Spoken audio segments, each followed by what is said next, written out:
बाद वो जंगल एक बार फिर से सुमन की चीखों से गूंज उठा। लेकिन आज की रात सुमन की चीखों को सुनने वाला वहां पर कोई भी नहीं था। अगर वहां पर कोई मौजूद था तो बस हरिया, जो कि अब एक भेड़िए में बदल चुका था। सुमन के बालों को पकड़कर घसीटते हुए वो जंगल के बीचों बीच एक जगह पर ले जा रहा था। अगली सुबह गांव में। अरे भाई, पता नहीं क्या बात है, अपने गांव का हरिया किसान और उसकी पत्नी सुमन दोनों गायब हैं। दोनों का कोई अता पता नहीं। अरे कैसी बातें कर रहे हो भाई, ये कब हुआ है? अरे पूरे गांव में खबर फैली पड़ी है। कल रात को दोनों खेत की तरफ जा रहे थे, लेकिन लौटकर आए ही नहीं। तो हो सकता है अपने खेत पर होंगे। पूरा गांव ढूंढ कर आया है भाई। जानते हो क्या मिला वहाँ पर? क्या हुआ भाई, क्या मिला? बताओ हमें क्या मिला? अरे हरिया की पत्नी सुमन के कपड़े पड़े हुए थे। शरीर का एक एक कपड़ा फटा हुआ झोपड़ी के बाहर पड़ा था, लेकिन दोनों पति पत्नी का कोई पता ठिकाना नहीं था। अरे भाई, लेकिन उसका जो दोस्त है ना रामू किसान, उससे पता करके आते हैं ना। अब तक तो दोनों साथ ही खेत पर जाया करते थे। हाँ, हमें उसके घर जाना चाहिए भाई। चलो चलो वहाँ चलते हैं, चलो। वो सारे लोग रामू के घर पर पहुंचते हैं। रामू अपने घर के बाहर बैठकर हुक्का पी रहा था। आज सारे के सारे लोग टोली बनाकर मेरे घर क्यों आ रहे हैं? क्या कोई मर गया क्या भाई? अरे कैसी बातें कर रहे हो? तुम्हारा सबसे अच्छा दोस्त हरिया और उसकी पत्नी गायब है और तुम यहाँ बैठकर हुक्का पिए जा रहे हो हैं? रामू ने अजीब सी नजरों से उन सब गांव वालों की तरफ देखा, जिसकी वजह से वो लोग एक बार के लिए डर गए। गायब है? अरे गायब नहीं है, मुक्ति मिल गई है। उन दोनों को मुक्ति मिली है। इस दुनिया में आकर हर इंसान पाप करता है और उसे उसके पापों के लिए मुक्ति मिलना बहुत जरूरी है। अरे ये कैसी बहकी बहकी बातें कर रहे हो भाई, हैं? और इसका चेहरा अजीब सा क्यों लग रहा है? लगता है दोस्त के मरने का गम बैठ गया है। पागल हो गया है शायद ये पागल। ये बात सुनते ही रामू चीख कर जोर से चिल्लाते हुए कहता है, पागल मैं नहीं हूँ, पागल तुम सब हो। और ये शैतानी जंगल अब तुम में से किसी को नहीं छोड़ने वाला, सबको खा जाएगा। याद रखना मेरी बात।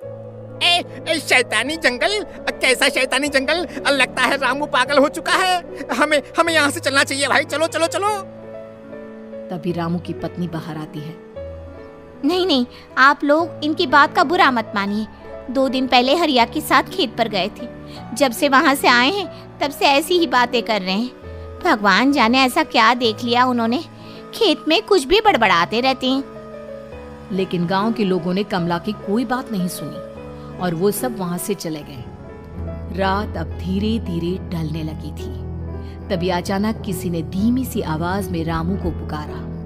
रामू, आ जाओ, मैं तुम्हारा इंतजार कर रहा हूँ। और सुनो, अपनी पत्नी को साथ लेकर आना, नहीं तो काम अधूरा रह जाएगा।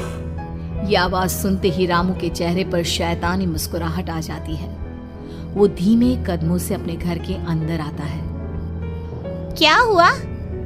तबीयत ठीक है ना अब आपकी? मैं तुझे अपने साथ खेत पर ले जाने आया हूँ, चल। मैं तुम्हारे साथ कहीं नहीं जाने वाली। मुन्ना गहरी नींद में सो रहा है और उसे अकेला छोड़कर मैं तुम्हारे साथ खेत पर नहीं आ सकती। वैसे भी तुम्हारे उन खेतों में भगवान जाने कौन सा राक्षस घूम रहा है, मुझे तो डर लगता है। रामू गुस्से में दांत पीसता अपनी झोपड़ी से बाहर आ जाता है और कमला गहरी नींद में अपने बच्चे के साथ सो जाती है। तभी अचानक रात को रामू की झोपड़ी के ऊपर एक साया वही गाना गुनगुनाते हुए घूमने लगता है जो हरिया के मोबाइल में बजा करता था। मैं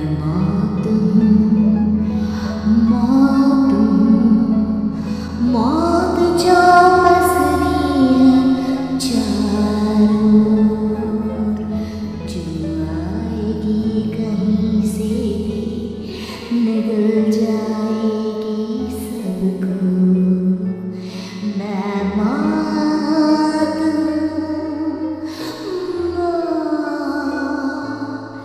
अब मैं छोड़ूंगी नहीं।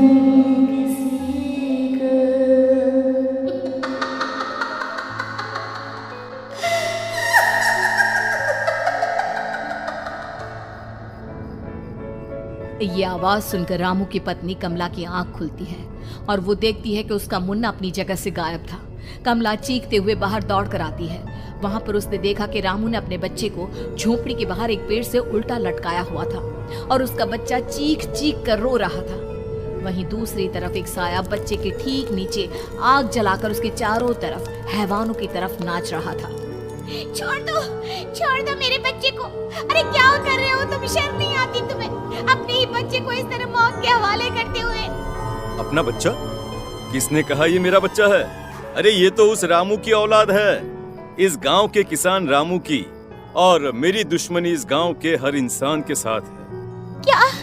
कैसी बात कर रहे हो तुम? और ये औरत कौन है? ये मेरे बच्चे को खा जाएगी। तभी अचानक से उस साया ने एक बेहद खतरनाक दिखने वाली औरत का रूप ले लिया और उसकी आंखों से आग निकल रही थी। सही पहचाना तूने, मैं तेरे बच्चे को खा जाऊंगी। अगर तू अपनी इस हैवान के रामू के साथ जंगल नहीं आई तो मैं तेरे बच्चे को खा जाऊंगी। लेकिन क्यों? आखिर क्या चाहती हो तुम मुझसे? मुझे जंगल क्यों ले जाना चाहती हो? औरत बुरी तरह से ठहाके मार मार कर जोर जोर से हंसने लगी और साथ में हैरान हो गई। ये तो तुझे वहाँ चलने के बाद ही पता चलेगा ना। अगर तू नहीं आई तो थोड़ी देर में तेरा ये बच्चा आग में जलकर मर जाएगा। चल जल्दी। नहीं, मेरे बच्चे को छोड़ दो। तुम जहाँ कहोगे मैं तुम्हारे साथ चलने के लिए तैयार हूँ। और उसके बाद उस बच्चे को झोपड़ी में लिटाकर आगे आगे वो साया चल रहा था और उसके पीछे पीछे रामू अपनी पत्नी के बाल पकड़कर उसे घसीटते हुए जंगल की तरफ ले गया। जंगल में जाने के बाद कितनी खूबसूरत हो तुम। आज की रात बस तुम और मैं एक दूसरे के साथ रहेंगे। मुझे तुमसे बहुत डर लग रहा है। तुम्हें क्या हो गया है? तुम तो बिल्कुल ठीक थे। वो होगा जो हमारे बीच होना चाहिए।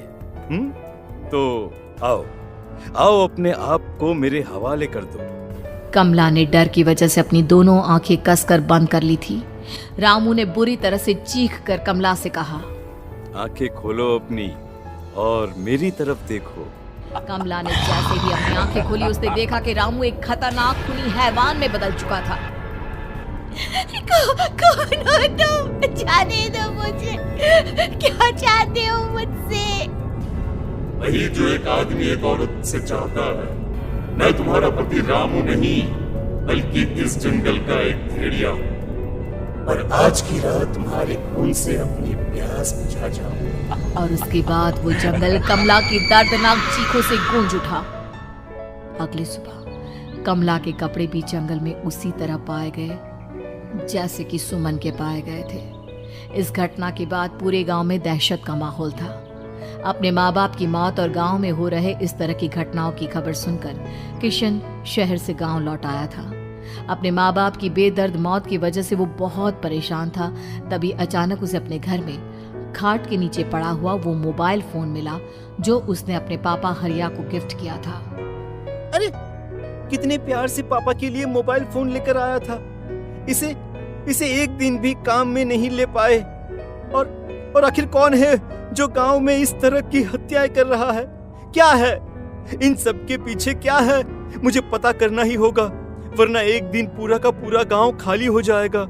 इस गांव में एक भी जिंदा इंसान नहीं बचेगा। गांव के लोगों की मदद करने के इरादे से किशन अपने गांव से दूर एक दूसरे गांव में बहुत बड़े तांत्रिक के पास मिलने के लिए गया। तांत्रिक बाबा, अब आप ही कुछ उपाय बता सकते हैं।